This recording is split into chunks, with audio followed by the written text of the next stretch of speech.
दर्शन शास्त्र कहता है कि ताकतवर से ताकतवर राजा को एक डर जरूर होता है और वो डर होता है अपनी सुरक्षा का और अपने पद का। आजकल पाकिस्तान के नए नए दोस्त रूस में भी ये डर देखने को मिल रहा है। नमस्कार दोस्तों, रंग दे बसंती में आपका एक बार फिर से स्वागत है। मैं हूं राजीव चौधरी। 28 दिसंबर 1999 की बात है। व्लादिमीर पुतिन के पास एक कॉल आती है कि उन्हें रूस के राष्ट्रपति बोरिस येल्सिन ने मिलने के लिए बुलाया है। शाम का वक्त था। व्लादिमीर पुतिन राष्ट्रपति येल्सिन से मिलते हैं और ये मुलाकात रूस को एक नया राष्ट्रपति दे देती है जिनका नाम होता है व्लादिमीर पुतिन। इस मुलाकात में 3 अन्य लोग भी शामिल थे। एक थे नए चीफ ऑफ स्टाफ अलेक्जेंडर वोलोशिन, दूसरे थे पत्रकार वैलेंटिन युमाशेव और तीसरी थी येल्सिन की बेटी तात्याना। इस मामले में बोरिस येल्सिन ने अपनी पत्नी को दूरी रखा था।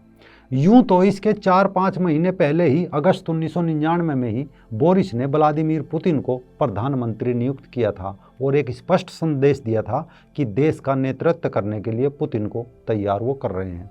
हालांकि येल्सिन के पद छोड़ने में अभी 1 साल बाकी था, लेकिन 31 दिसंबर 1999 में ही बोरिस ने अचानक पद त्याग करने की घोषणा कर दी थी। ये सब घटनाक्रम रूस की जनता के लिए एकदम नया था, क्योंकि एक समय रूस में जार यानी राजा होते थे। उन्हें सत्ता जन्म के साथ सौगात के रूप में मिलती थी।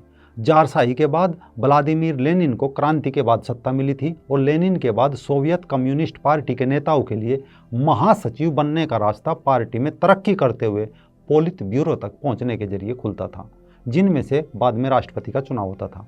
लेकिन इन सब के दूर ना कोई क्रांति और ना कोई चुनाव, यानी आज से करीब 22 साल पहले व्लादिमीर पुतिन को सत्ता की चाबी थाली में सजाकर पेश की गई थी। येल्सिन खुद को मूसा के रूप में दिखाते हुए रूस को कम्युनिस्ट गुलामी से बाहर निकालना चाहते थे। पुतिन ने भी येल्सिन का भरोसा जाया नहीं जाने दिया और सोवियत विघटन से उभरे रूस को एक बार फिर से एक ताकतवर रूस के रूप में स्थापित करने में निकल पड़े। यानी बीते 22 साल से राष्ट्रपति या प्रधानमंत्री के रूप में पुतिन सत्ता में बने रहे। इस दौरान उन्होंने एक ऐसा सिस्टम तैयार किया कि जो उनके इर्द गिर्द घूमता रहा। लेकिन अब कहा जा रहा है कि उनके शासनकाल में रूस एक निरंकुश शासन व्यवस्था बनता जा रहा है, जिनमें लोगों को लोकतांत्रिक अधिकार और उनकी स्वतंत्रता कम हुई है। और कभी विश्व की दूसरे नंबर की महाशक्ति अब तीसरे नंबर पर आने वाली है, यानी चाइना अब रूस की शक्ति के अस्तित्व को समाप्त करने के लिए आगे बढ़ रहा है। हालांकि इन बीते सालों में रूस के अंदर पुतिन को कभी कोई चुनौती देने वाला विपक्ष या विपक्षी नेता सामने नहीं आया। पुतिन के खिलाफ बोलना, रूस के खिलाफ बोलना और पुतिन पर सवाल उठाने वाली आवाज़ को रूस के खिलाफ उठने वाली आवाज़ तक कहा जाने लगा। लेकिन इन सब के बीच साल 2008 में अलेक्साई नावाल्नी नाम के एक लेखक ने ब्लॉग लिखकर रूसी राजनीति और सरकारी कंपनियों के कथित गंदे कामों की ओर लोगों का ध्यान खींचा। उनके एक एक ब्लॉग में लिखी बातें अक्सर रूस में इस्तीफों की वजह बनने लगी। ऐसा होते होते साल 2011 आ गया। नावाल्नी अपनी आवाज़ बुलंद करता रहा। इसी दौरान रूस में संसदीय चुनाव हुए। इन चुनावों में वैसे तो पुतिन की यूनाइटेड रशिया पार्टी चुनाव जीती थी, लेकिन नावाल्नी समर्थकों ने मॉस्को के डूमा के बाहर हुई रैली में इसके बाद सोशल मीडिया पर डाली गई तस्वीरों ने चुनाव के दौरान हुई धांधलियों को उजागर किया। नतीजा, इस मामले में नावाल्नी की भूमिका के लिए उन्हें 15 दिन की सजा हुई। 2012 में दोबारा राष्ट्रपति बनने के बाद पुतिन ने रूस की एक जांच कमेटी को नावाल्नी की अतीत की आपराधिक जांच के आदेश दे दिए। इसके अगले साल नावाल्नी पर आरोप लगे और उन्हें 5 साल की सजा दे दी गई। हालांकि उच्च अदालत ने सजा की पुष्टि नहीं हो सकी। बाद में उनकी सजा को निलंबित कर दिया गया। लेकिन नावाल्नी खुलकर पुतिन के खिलाफ नारे लगाने लगा और विरोध में गढ़े नारों के कारण नावाल्नी को रूस के सरकारी टेलीविजन पर दिखाने पर भी रोक लगा दी गई। मजबूर होकर नावाल्नी ने अपना राजनीतिक संदेश सोशल मीडिया, ब्लॉग और यूट्यूब के जरिए लोगों तक पहुंचाने लगे। अच्छा भाषण देने, पुतिन और उनके सहयोगियों पर तीखे व्यंग और हास्य के जरिए उनका मजाक बनाकर नावाल्नी ने युवा प्रशंसकों की एक बड़ी फौज रूस में खड़ी कर ली। ऐसा होते होते नावाल्नी 2016 में विपक्षी नेता के रूप में उभरकर सामने आ गया।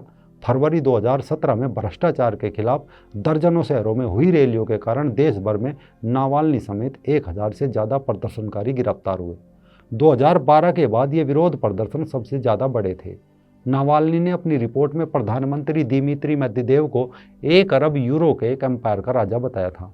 यानी नावाल्नी का कद और प्रशंसक रूस में बढ़ रहे थे, जिसे देखते हुए मार्च 2018 में होने वाले राष्ट्रपति चुनाव के लिए अपनी उम्मीदवारी के अभियान की औपचारिक शुरुआत भी नावाल्नी ने कर दी थी।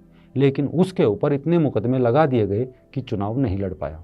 जहां अभी तक रूसी अधिकारी ये बताने की कोशिश कर रहे थे कि अलेक्सी नावाल्नी की कोई अहमियत नहीं है, वो केवल एक ब्लॉगर है जिनकी मामूली फैन फॉलोइंग है और वो किसी तरह का खतरा नहीं है, वहीं 2017 आते आते पुतिन को अलेक्सी नावाल्नी प्रतिद्वंदी और खुद के लिए खतरा नजर आने लगा।